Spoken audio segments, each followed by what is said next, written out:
Guys, good morning. Happy Friday to everyone. At dahil Friday, magluluto tayo ng Friday favorite all the time. All the years, through the month. Basta, paborito ng mga Pilipinong lutuin tuwing araw ng Biyernes, ang Monk's Beans. So, yun. At ito yung aking mga sahog. Meron akong tinapa. Ayan, pinirito ko na siya at hinimay para hindi naman matinik yung mga kumakain yan. Merong kaperanggot na baboy para pang pamantika. Ayan yung kanyang gulay, napakaganda, napakatataba nung nabili ng anak ko na talbos, dahon ng ampalaya. Ayan, meron siyang pang flavor. Basta anak ko talaga bumili ng pang sahog sa munggo, ay kompletos ricados talaga. Siyempre, gigisa natin siya dyan sa sibuyas, bawang at kamatis. At para hindi naman masayang yung tinik ng ating tinapa, ayan, pinakuluan ko siya, tapos imas ko siya mamaya at saka isalain ko at yun na din, isasabaw ko rin siya, 'di ba? Dagdag ano pa 'yan? Dagdag flavor. Yan, para hindi siya sayang, matatapon lang. At ayan, luto na yung ating nilaga. Ayan, no, luto na siya, ready to cook na. Kaya maggigisa na ako. Tara guys, gisa na tayo. Unahin ko muna tong ano na yung may mga taba-taba muna. Mamaya na lang yung pinakalaman talaga. Para diyan natin siya igigisa. Igigisan natin siya sa sariling mantika niya. Charot. Pasensya na kayo sa aking boses. Nagdadalaga pa lang. Nadali tayo ng sipon at saka ubo. Dahil sa init ng panahon. Tapos yung kagala ka ng mainit. Tapos bigla kang papasok sa malamig. Ayan.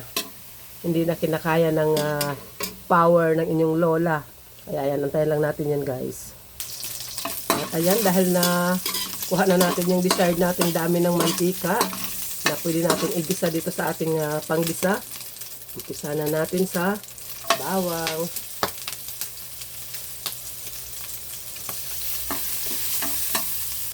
Sunod natin ang sibuyas. Sabayin ko na rin yung sila ng kamatis. At baka dumikit ang daliri. Ayan. Gisa-gisa. Gisahin natin sila hanggang medyo lumambot talaga din yung kamatis. Maluto ba? Tapos isunod natin yung karne na kaunti. Yan. Sabay ko na din yung tinapa kong hinimay. Halagang 50 pesos na yun. At wala tayong karapatang magreklamo sa panahon ngayon. Kung di bibili lang din tayo. Ayaw natin sa gusto, kahit gaano kamahal man yan. Pag ginusto mong lutuin, siyempre, bibilhin mo rin. Naopos yung aking hininga sa kakaubo. Bisa-bisa lang natin yan.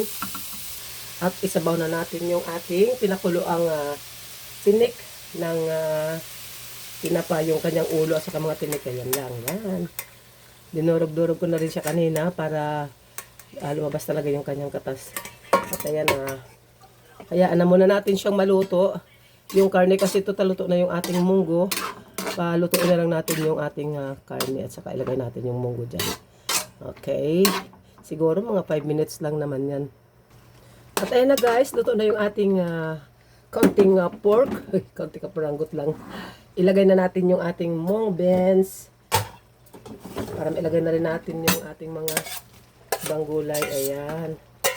Tingnan na lang natin kung dagdagan pa natin ng sabaw. Pero mukhang kailangan magdagdag ako ng sabaw. Kasi dito sa amin, medyo mahilig sa sabaw yung aking mga alipores. Kaya dadagdagan ko pa ng konti. Ay, gumalaw. At ayan, siguro sakto na yung sabaw na yan. Pakuluin na lang natin siya. At saka titimplahan. Diba guys, para ayun, makakain na din. Almusal tanghalian na namin ito hanggang hapunan. Para tipid. Ganun lang talaga, kailangan ngayon discarte. Lagay ko na pala yung cubes para lumasa siya, para mamaya alam natin kung sorry, talagang tumutumba yung aking phone stand. Sige, takpan na muna natin yan. At ayan na nga guys, kumukulo na siya. Kumukulo. Tambog na natin yung ating dahon. Natutuwa talaga ako kasi ang gaganda. Maganda yung nabili niya.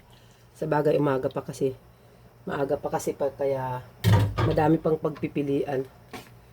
Yan. At ngayon, itambog ko na rin yung kanyang mga mga pampalasa. Ano ko. Kung ako lang, di bali lang kahit wala ng chicharon eh.